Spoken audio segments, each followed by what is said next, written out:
History is repeating itself in China. The state is murdering its own people and the world is looking the other way. For China, this is nothing new. Every Chinese leader has presided over extermination campaigns. Mao Zedong presided over two, the Great Leap Forward and the Cultural Revolution. Tens of millions were killed, but it was justified as necessary upheaval, a collateral damage of the revolution. Decades later, Deng Xiaoping ordered tanks into Tiananmen Square. Several thousand protesters were killed in a single day. Deng would later say, Tiananmen was painful, but it achieved common good. Now we come to present day, to the era of Xi Jinping. He is the chief architect of the biggest extermination campaign in the 21st century, the Uighur genocide in Xinjiang. Like his predecessors, President Xi too has an excuse. He claims to be fighting Islamist radicalism. The world has gathered enough proof to the contrary.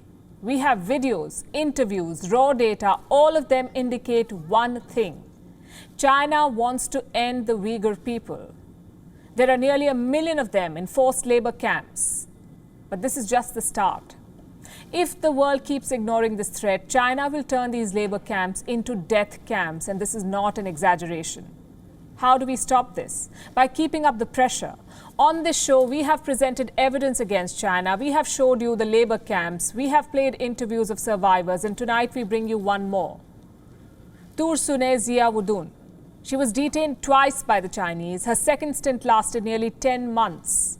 On Thursday, she testified at the U.S. Capitol. We will show you two separate portions of her testimony tonight. The first one talks about the daily routine at these camps. Listen to what she says. I was taken on March 8th, 2018, and kept there for more than 10 months. Buses would arrive every day with more detainees. It was very overcrowded. There was a bucket in the corner for a toilet. There were cameras watching us inside the cell, and we were always hungry. Each meal was a watery soup and a bun. We were given injections of unknown medications. Every day, we had to endlessly swear loyalty to the Chinese government and reject our faith. That testimony is a long list of human rights violations: forced detention, overcrowded cells, surveillance cameras, scientific experimentation, and brainwashing. Unfortunately, things do not end here. In fact, they get a lot worse. Before we play this next portion, I must tell you this. The content is graphic. It describes rape, forced sterilization, emotional trauma. We want you to hear this story, but not at the cost of your own mental health. So we advise viewer discretion for this bit. Girls would be taken away and only brought back days later. I saw girls lose their sanity because of it. And then I myself was taken, along with another woman. I was tortured with an electric stick pushed inside my genital tract. I could hear the other woman's screams in the next room. I knew the guards were raping her. After that, she never stopped crying. One time an order came. All the women had to be sterilized or fitted with an IUD. Many young women were crying, screaming when they were told they would be sterilized and could never have children.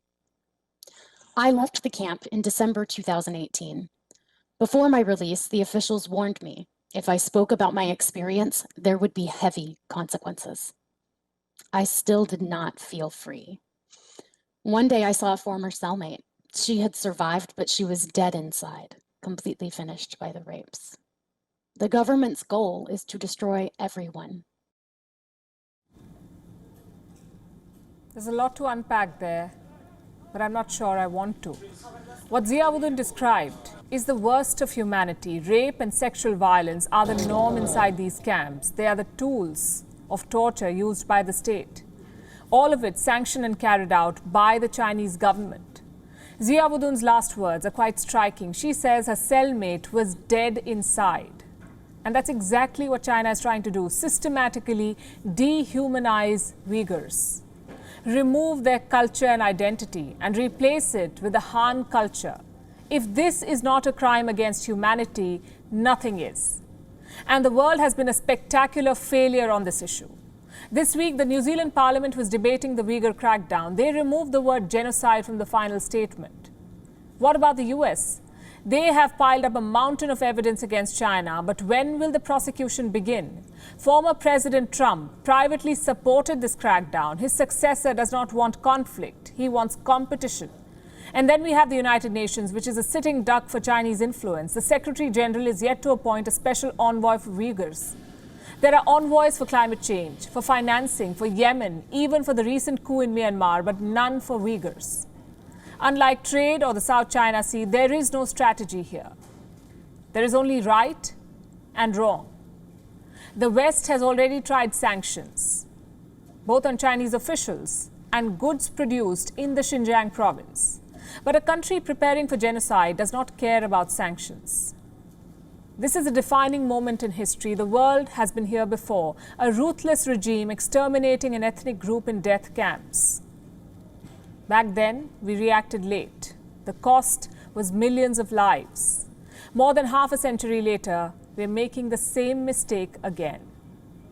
WION is now available in your country. Download the app now and get all the news on the move.